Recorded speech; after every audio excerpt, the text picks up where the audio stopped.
Most synthesizers and virtual instruments have sort of a pseudostereo effect that makes the instrument sound larger than it really is when panned hard left and right. The problem is that this kind of effect can actually make your mix sound less distinct.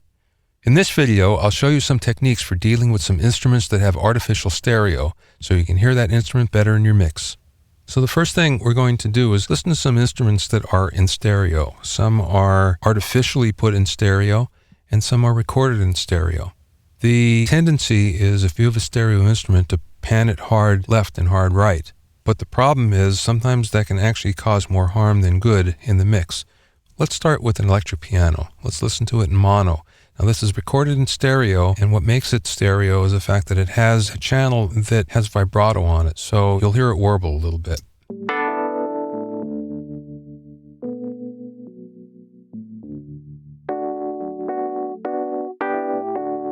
Let's pan that out in stereo.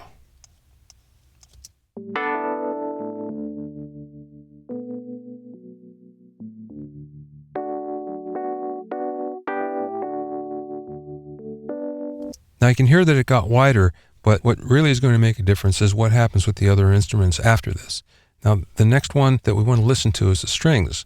Now let's add the strings, and this was made stereo artificially by using a chorus. Let's hear what it sounds like.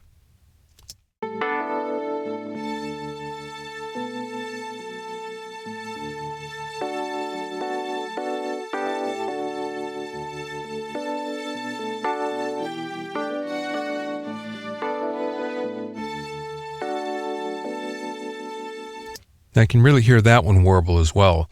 Usually what happens is one side is very, very stable and the other side is the one that has the warble on it in the stereo mix. Now when you put two instruments together like this, you can actually hear them okay. It's not so bad, but as you begin to add more instruments that are panned hard left and hard right, that's when the problem begins. Now let's add the organ. Notice that the organ actually is assigned to a subgroup. So we have the high organ, we have the low organ, and they're both assigned to a stereo subgroup that's panned hard left and hard right.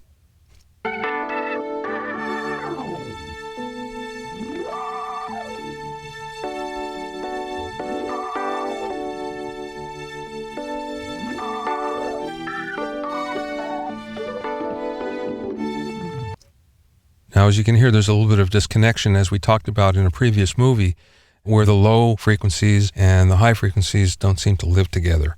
And that makes it sound a little artificial. Let's add the electric guitar now, and once again that was recorded in stereo, and it's also recorded left and right and assigned to a subgroup which is panned hard left and hard right, and let's listen to that.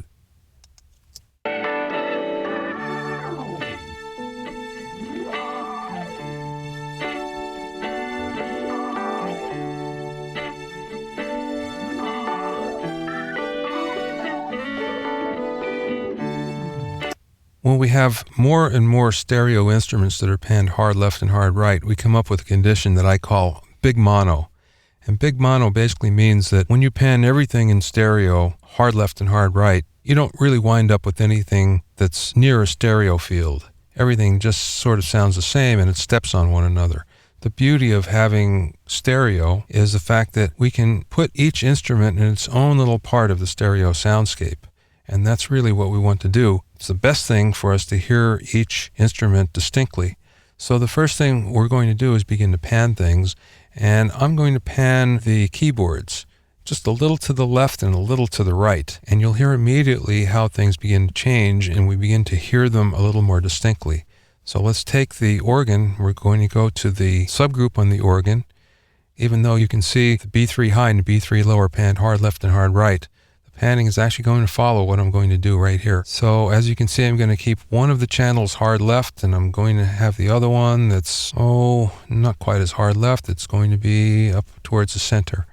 And I'm going to take the electric piano. I'm going to do exactly the same thing. I'm going to keep one hard right, and I'm going to take another one that's more towards the center.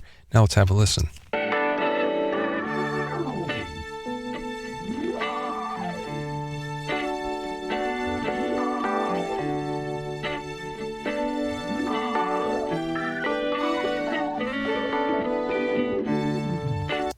Now we have a little bit more of a sense of a stereo sound field, a little more spaciousness. but we still have that sense of big mono. So now I'm going to take the electric guitar and I'm going to pan it more towards the center. So I'm going to go to the subgroup. I'm going to pan this just a little off the center here, a little off on the right one. Have a listen.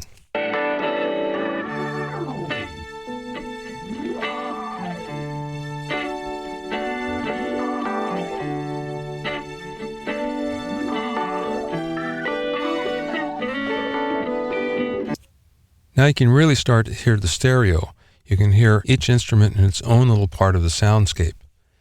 But we still have the problem with the strings. Sometimes an instrument that has artificial stereo actually sounds better in mono. And in this case, we're going to make this mono by panning both channels up the middle. And the easy way to do that is to hit the Option key and just click on each pan knob. And you can see they automatically go right to the center. Let's have a listen.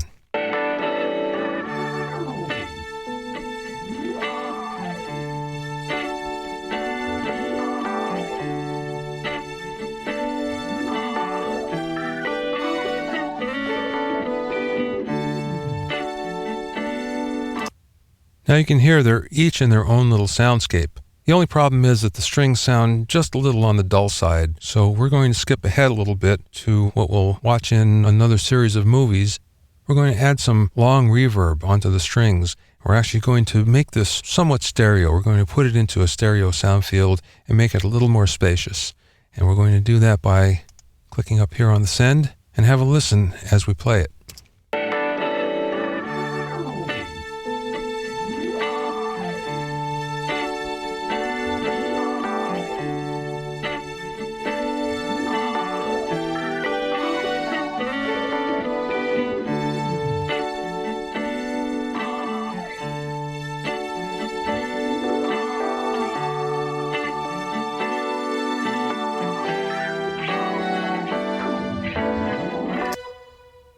So now you can see that a mono instrument can sometimes work better than one that uses artificial stereo. We have a sense of spaciousness, yet everything is in its own part of the soundscape. And this is the best way to make each individual instrument sound very distinct and jump out into the mix.